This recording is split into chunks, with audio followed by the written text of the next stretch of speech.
Well, good afternoon, everyone, and I'll declare the meeting open. And Julian, if I could ask you to undertake the Karakia, please. Ai, kia ora. Kia ora mai tātou kua hui mai I tēnei rangi. Tēnei rangi a tāhua nei rata mihi ki a koutou. He karakia whakatimutanga, tui ai runga, tui ai raro, tui ai roto, tui ai waho, tui ai te here tangata. Sorry, Julian, we can't hear you.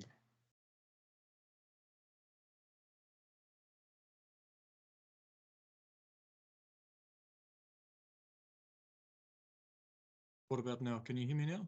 Yes, yep. Yeah. Can you hear me now? Volume. Ka pai. Awai.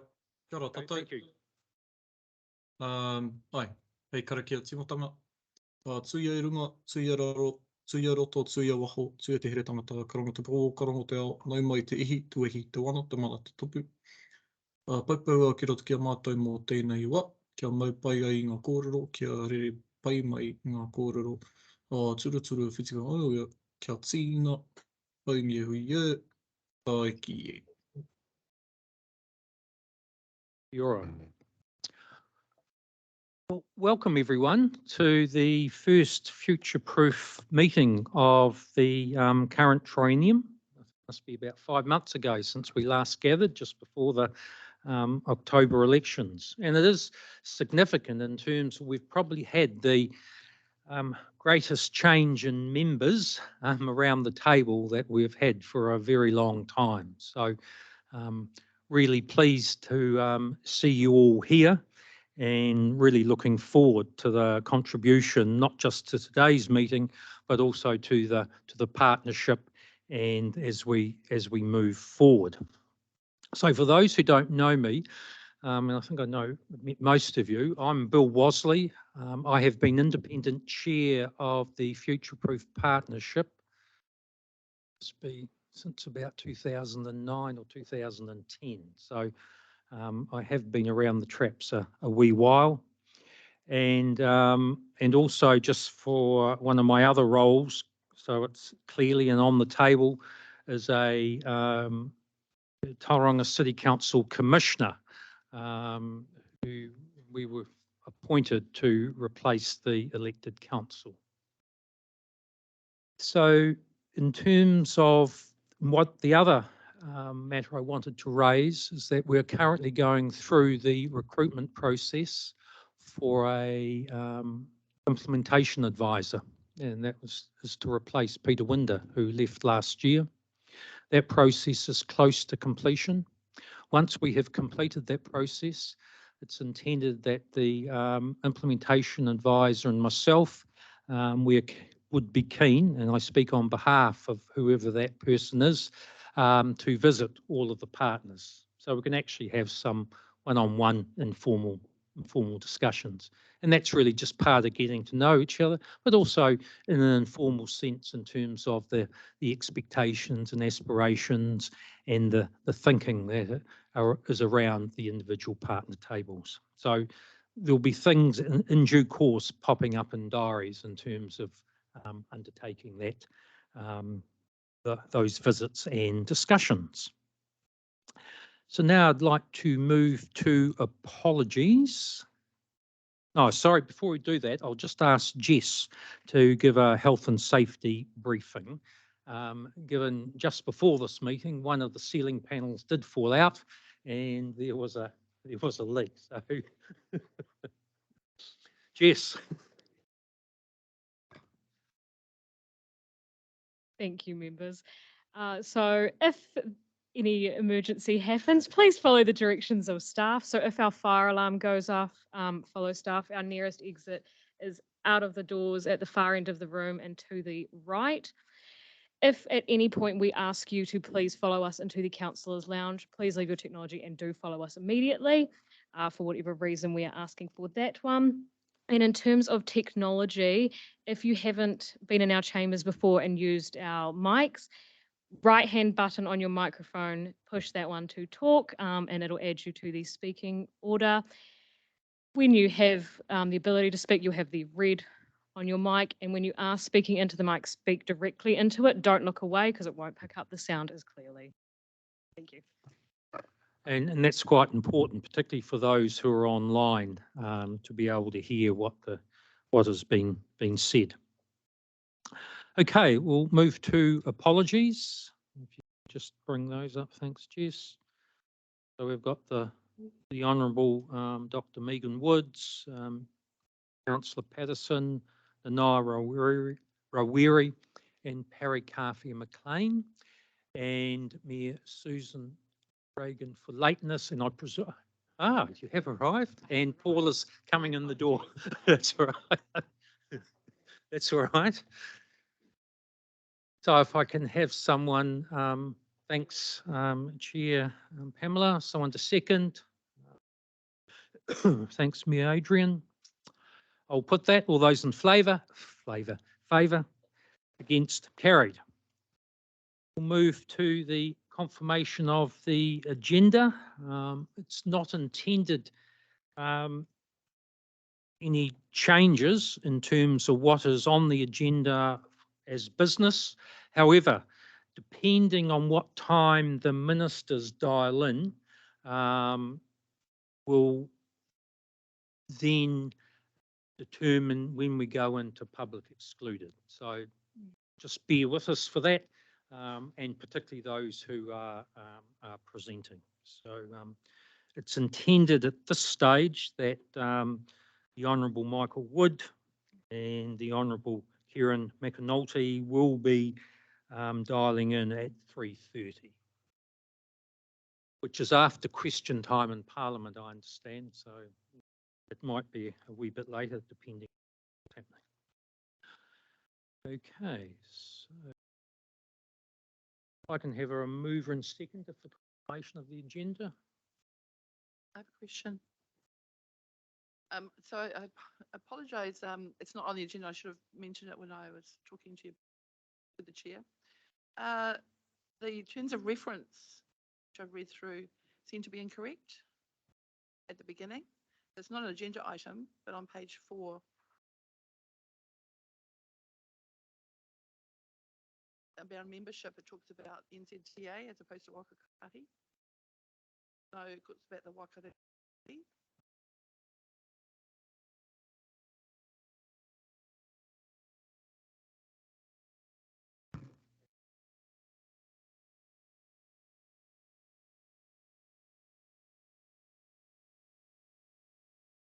I'm just looking at the terms of reference which are contained.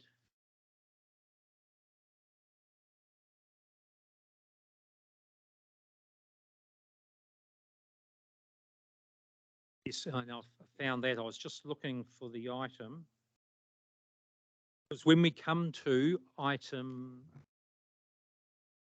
Page 26, I think, or further on. Yeah. yes, on page, yeah, it starts on page 20. Pick up those methods. Yes. There has been a correction, change to And yeah. Yep. So that's part of that resolution. Changes it just for that committee, but for the whole of the committee. For this committee, yes, yeah. So they've been updated, but we need to have we'll have a formal resolution as part of that. Yeah, because the way I read it was for the subcommittee, right? But that's fine. We'll get there. I'm sure your experience will be there. I'll take you through it then. Yeah, no, it's good. Thank you.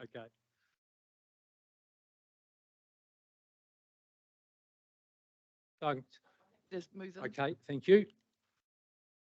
Moved by Mayor Jackie, seconded. Okay. Thanks, Liz. I'll put that. All those in favour? Against, carried. Any disclosures of interest in terms of matters on the agenda? No. Thank you. We'll move to item 5, confirmation of the minutes from our 2nd of September meeting. There are not many left around the table who are there. So if I can have a mover and seconder who are at that meeting. Yes. I think you were there too, Chair. Yep. Yes. So it's been moved by Mayor Susan, seconded by Chair Pamela. I'll put that. All those in favour? Carried. Now we'll come to item 6, election of a deputy chair. The previous deputy chair retired at the election, and that was Mayor Alan Sanson, and he'd been in that role for a number of terms. Just in term, before we, I'd just like to clarify role, and certainly it's generally if, for example, I was unavailable or ill. I think for Mayor Allen, it might have happened once or twice over the last 8 or 9 years. So not a particularly onerous position in terms of what do need to have a deputy. So I'd like to call for nominations for that role. Yeah, Pamela. I'd like to nominate Liz. Do I have a seconder for that? Okay. Paula? Liz, do you accept that nomination? Okay.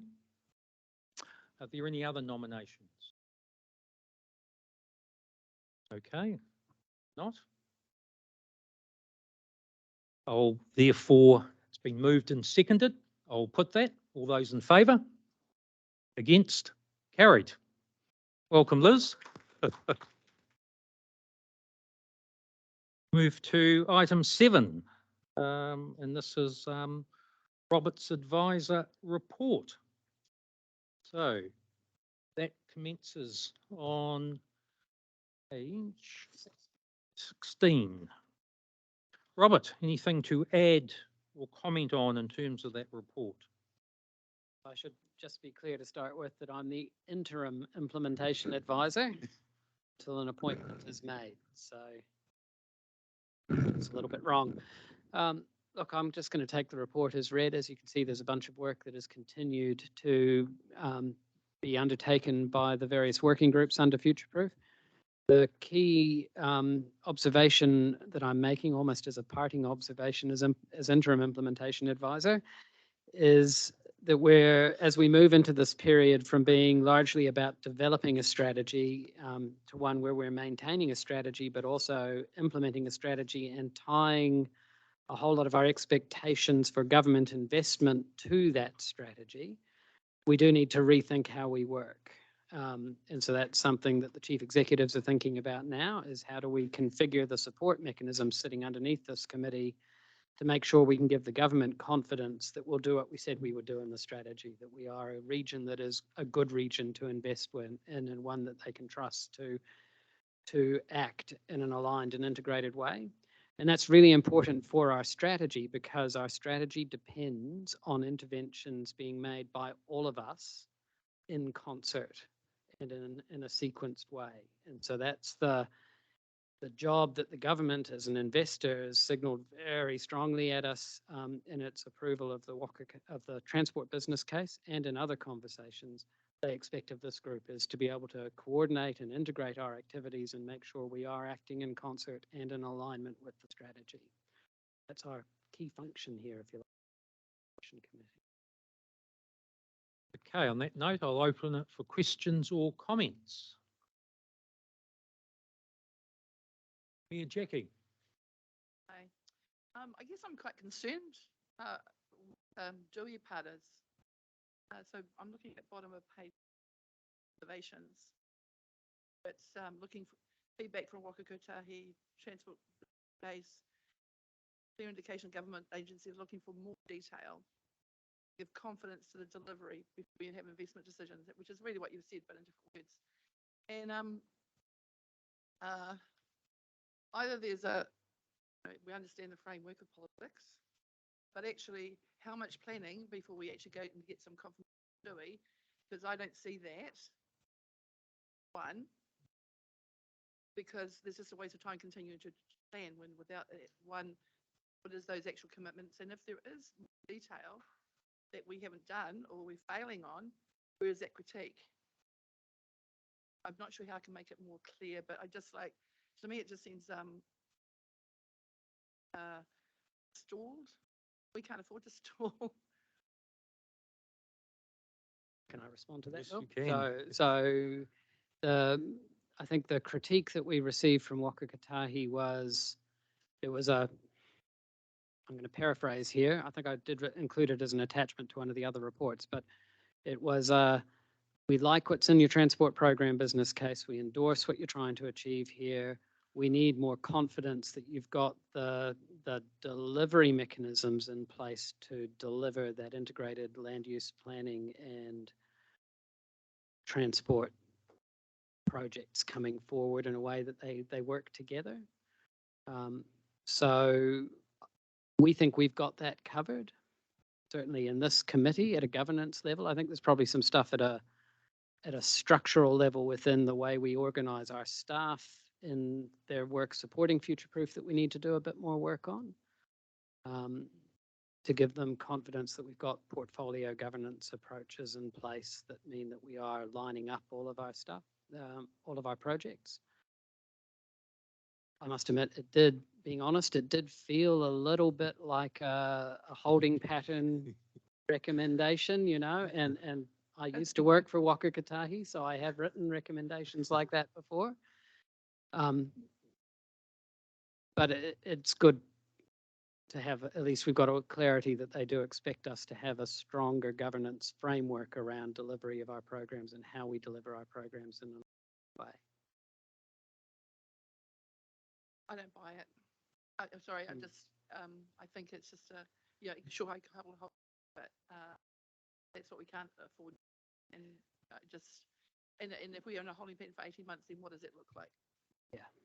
So hopefully we're not in a holding pattern because we think we can go back to them quite quickly with the answer. I just like, you know, I guess, you know, I read it, underlined a lot, put lots of colour on there, but I don't, I see the political speaking, kind of like the message clear back, or you know, a bit more clarity about where.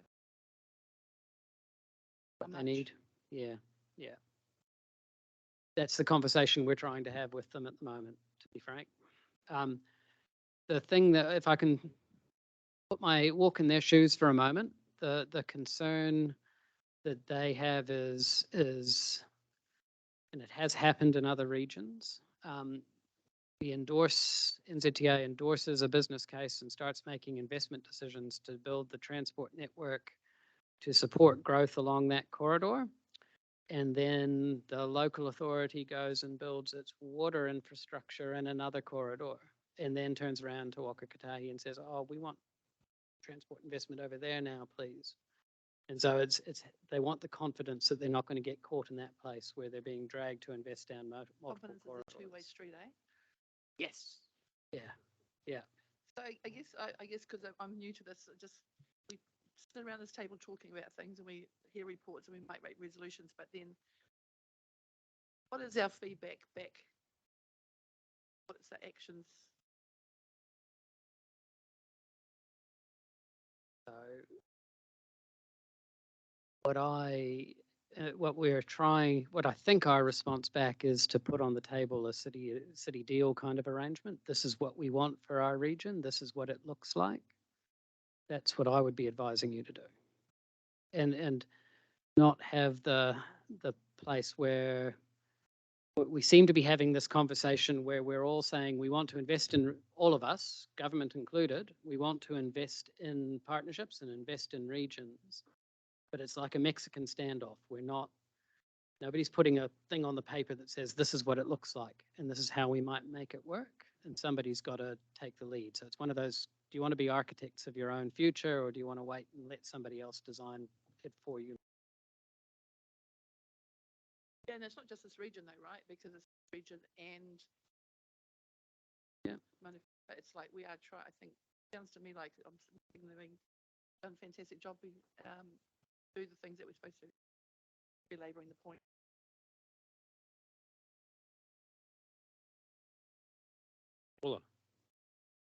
Just following on from that, my question relates to the looks like, given, Robert, what you said, that you feel we can give them the missing information. Though I have to say, I thought we did a fairly robust job, and we've had the ministers sitting in this very room in person, actually. I think we've done a good job at wind-up planning. They understand the issues for the sub-region that we represent here. So I'd be very disappointed if it gets another shove. My concern is what more are they expecting out of a governance model than they here, which is the governance model has stood the test of time, and here we are with mayors and the regional and others stakeholders all represented in this room.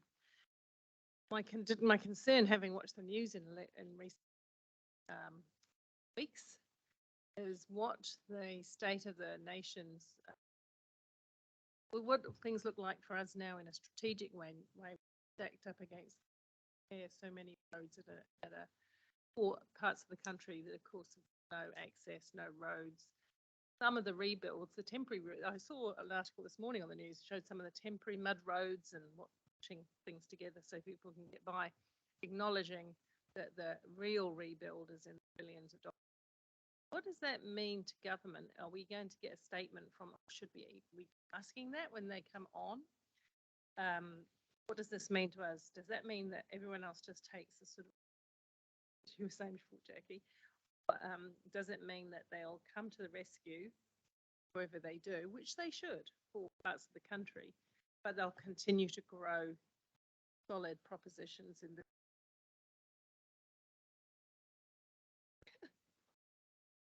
It's a good question to ask the ministers. What I would say is from my experience in those government agencies, having projects well developed in the top shelf is the most important thing. So you can move when the funding becomes available if it's not immediately available. So Yeah. interesting, because I've heard a bit of chat and of course these that were running for election west, etc., and other things that have been happening. People have said, "Oh well, you had a choice. You do PRR, you do Southern Links," as if we're making those trade-offs when we've been quite clear that PRR exists for safety and efficient reasons. Death trap. Southern Links exists to enable housing and industrial growth. Missing link for Hamilton, and so they're not really. It's not apples and pears. They're basically using unusual ways of trying to split the issue. They know what sub-regions issues are for housing, and they know what the sub are for moving people in. And I'm a big fan of getting the safety improvement done to PRR. Make no bones about it. But I'm slightly less happier if we have that's considered a great black and white trade-off Southern Links. Get the need. Doesn't make any sense to me. Should I mention that as well, Robert?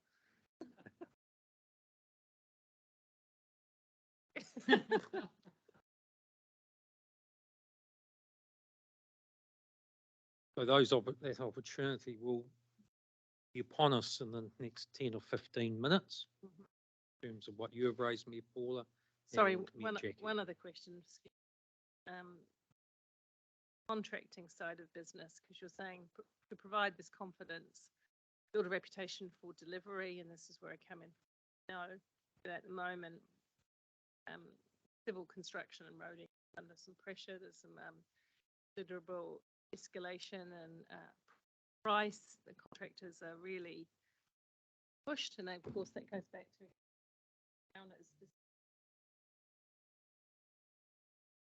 big infrastructure right now. I'll drop a few others. What do we know about that critical pipeline of contractors and skills to get New Zealand where it needs? Sorry, big trick. I haven't got an answer to that at the moment. I haven't done any market soundings or anything. Not sure if any of the other group managers in the room have better insight into the contracting market, Clive, or Blair? I was being quiet. Very unusual. Very unusual. Anyway, I finished. Thank you. Your mayor asked a tricky question about, do we understand the implications of, for us in terms of the supplier market for delivery of the projects that we want delivered, particularly with what's happening at the moment with resilience issues across the North Island?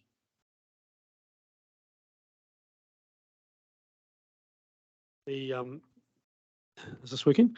So certainly colleague Chris Allen, who looks after that area, would say if he was here that majority of the suppliers who would be providing the types of infrastructure projects that we're seeking in this area are not necessarily the same providers who are necessarily in that same category across the wider the country. So we have a good, robust construction market. We have a number of very strong tier 2 construction providers who are able to still provide the capacity that we require. Yeah, Paula is hopefully answers your question. And we have also good, strong relationships with the likes of our Infrastructure Alliance, with the likes of Downers and others that provide significant capacity and priority to the metro area. I wonder if I might just add, Chair, just while I have the mic, the next item on the agenda, which is in relation to the establishment of a public transport subcommittee, I think actually speaks also to provide assurance around land use planning and the work of this committee and the more granular focus of transport matters. And I think that is part of that additional confidence for Waka Kotahi to really demonstrate that transport planning in the sense of public transport and key transport corridors is inextricably linked to the work of this committee and our land use decisions. So I think there's a strong layer of confidence from that subcommittee's been established, which will also assist in, Jackie, your question.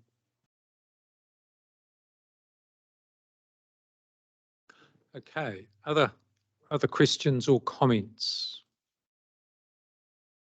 Don't appear to be any. So on page 16, there's a recommendation to move receipt of that report, but acknowledging we'll have ministers online shortly in terms of some of those questions that members have raised and the opportunity to raise those with the ministers. So if I can have a mover and seconder for receipt of that report, please. Thanks, Ryan. Someone to second that. Thanks, Mayor Adrian. There's nothing further. I'll put that. All those in favour? Against? Carried. Now, just